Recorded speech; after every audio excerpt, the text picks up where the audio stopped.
Bonsoir, le 30 juin prochain, le Congo fêtera le 50e anniversaire de son indépendance. Le 30 juin 1960 a marqué la fin de 3/4 de siècle de colonisation belge.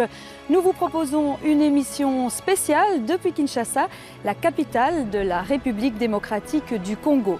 Sans tabou et sans concession, nous verrons ce qu'était le Congo sous la période coloniale, le chemin parcouru depuis 1960, le rôle que la Belgique joue ou ne joue plus dans son ancienne colonie. Nous verrons tout cela grâce à des reportages des journalistes de la RTBF et nous en débattrons avec nos invités tout au long de la soirée.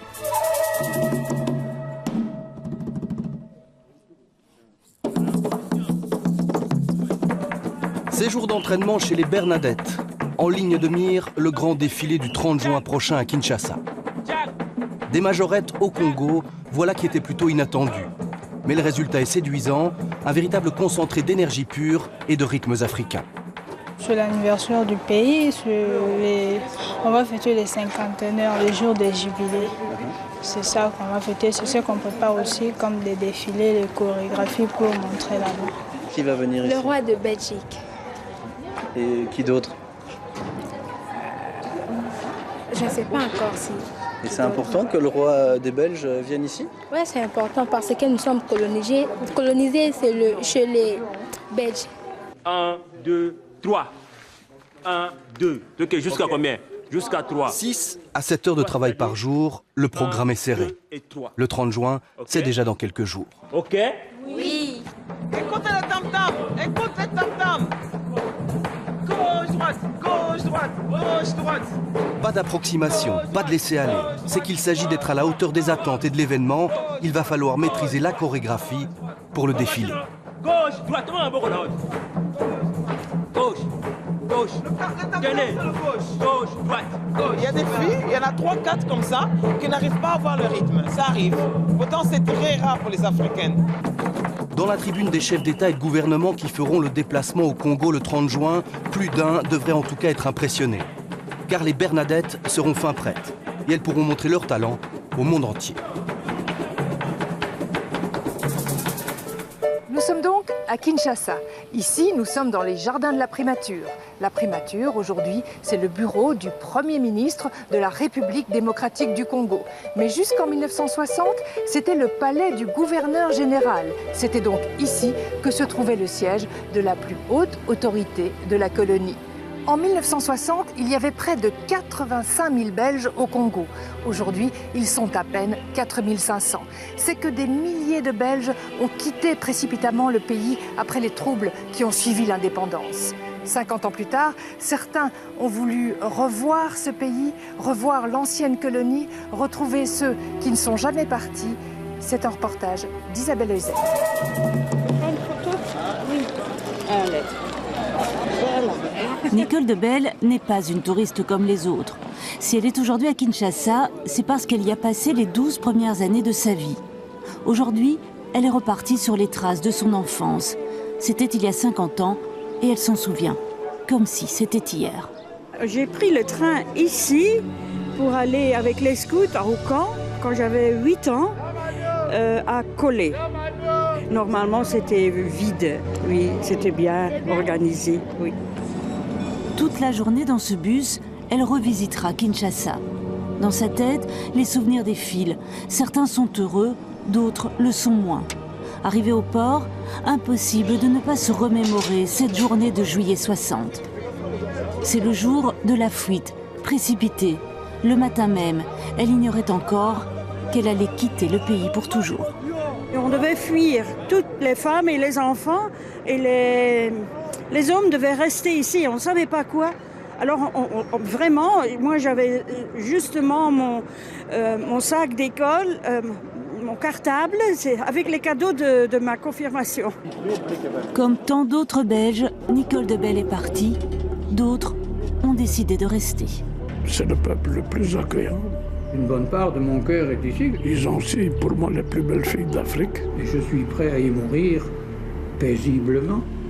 Deux hommes, deux vies totalement différentes, mais un même amour du Congo. En 60, Jeff Toft a déjà passé 6 ans à Kinshasa. Bonjour mes amis. Il est alors à la tête de sa propre entreprise. Elle était située ici et pour lui à l'époque, pas question de partir. Oh, je n'ai que de bons souvenirs. Et on a de bons souvenirs parce que l'argent qu'on gagne, soi-même, durement, ça a un bon goût. À la même époque, Léon de Saint-Moulin est un jeune prêtre fraîchement débarqué à Kinshasa et c'est là qu'il fait ses premières armes en tant qu'enseignant. 50 ans ont passé depuis. Armoire au trésor. Mais il a encore toujours la photo de sa classe de gréco-latine. Elle était composée en grande majorité d'enfants de colons. L'approche de l'indépendance n'était pas sans problème pour beaucoup de gens et tous ces enfants de colons étaient très difficiles. Ça, certainement que ce n'était pas des classes commodes. Et c'est parce que la vie n'était pas facile tous les jours que Jeff Uthoofd a construit sous sa maison un bunker. Tout y a été étudié dans les moindres détails pour tenir un véritable siège.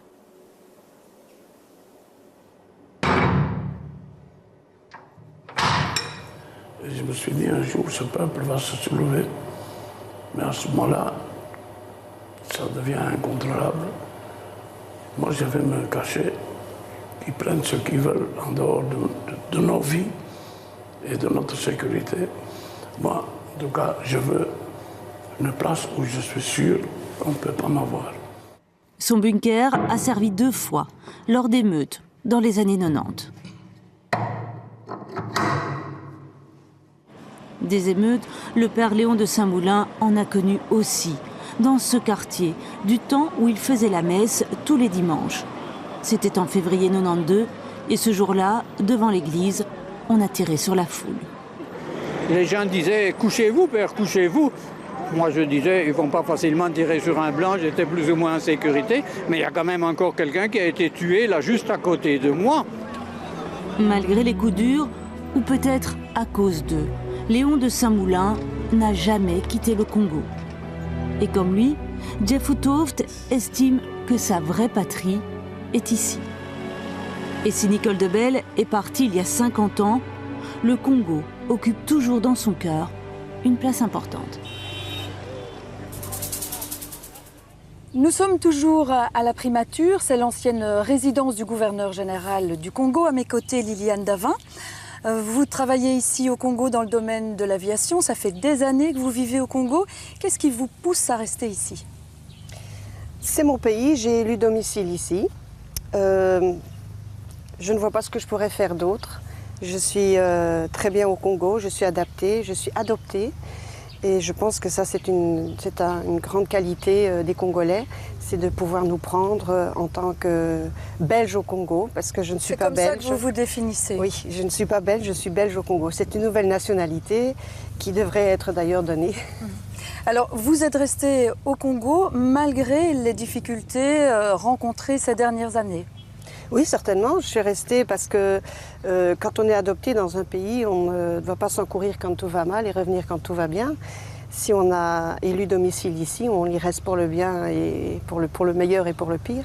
Alors, votre mari qui travaille ici au Congo sera bientôt pensionné. Vous allez devoir vivre ailleurs. Vous allez quitter le Congo. Vous allez partir en France et pas en Belgique. Vous allez pouvoir vous adapter?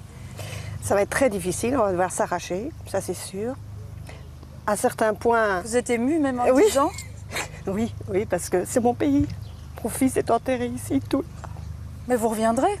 Certainement, certainement. On cherchera des moyens à revenir comme des groupes de voyage et tout. Mais c'est vrai qu'il faut partir de ce pays parce que quand on est pensionné, on ne peut plus apporter quelque chose. Et il restera que de bons souvenirs parce que les mauvais souvenirs, on les oublie. Et voyons le bon côté de la médaille, le Congo est très attachant. Depuis l'indépendance du Congo, 50 ans ont passé. Que sait-on encore ici de l'histoire du Congo? Que savez-vous du Congo belge?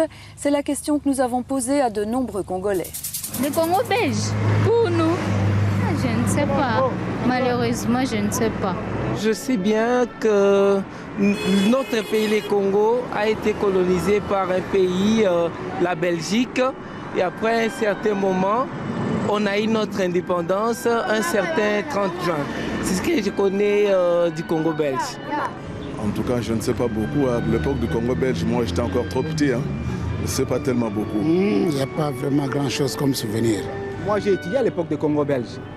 La scolarité était gratuite.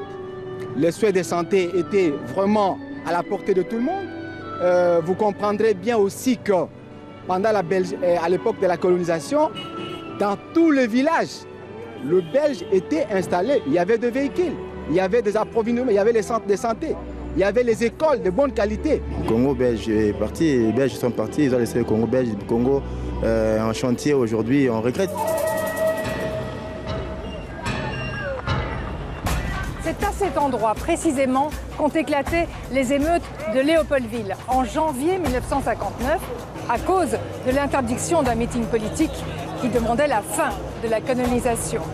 Quelques jours plus tard, le roi Baudouin promet de conduire les Congolais vers l'indépendance. Histoire d'une indépendance précipitée. Regardez la séquence qui va suivre. Jusqu'en 1960, pour bon nombre de Belges, le Congo c'est ceci. Une population noire épanouie qui accueille en chantant le roi Baudouin pour le remercier de tous les bienfaits apportés par les Blancs. La preuve par l'image que la colonisation est bonne pour tout le monde.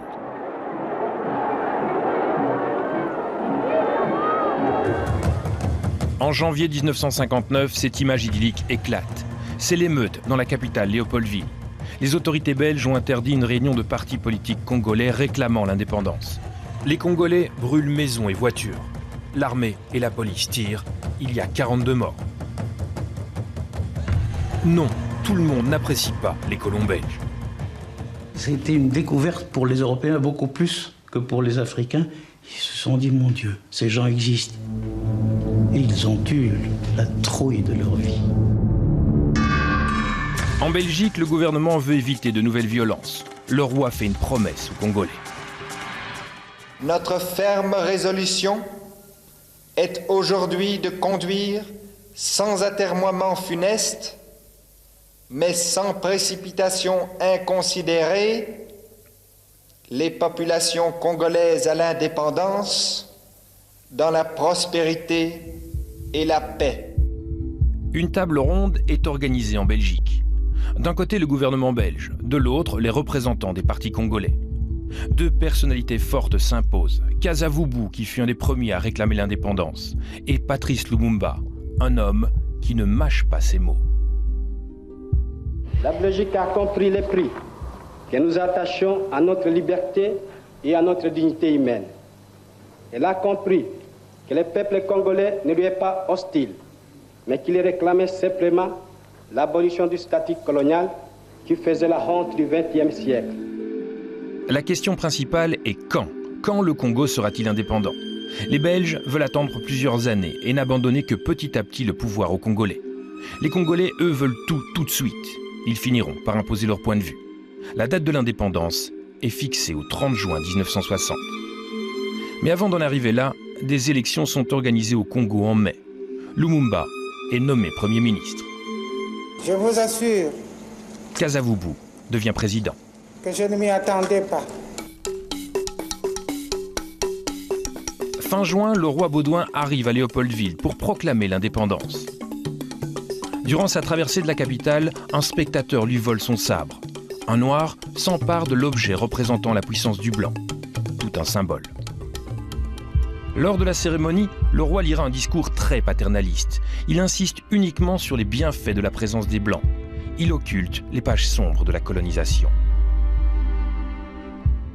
L'indépendance du Congo constitue l'aboutissement de l'œuvre conçue par le génie du roi Léopold II, entreprise par lui avec un courage tenace et continuée avec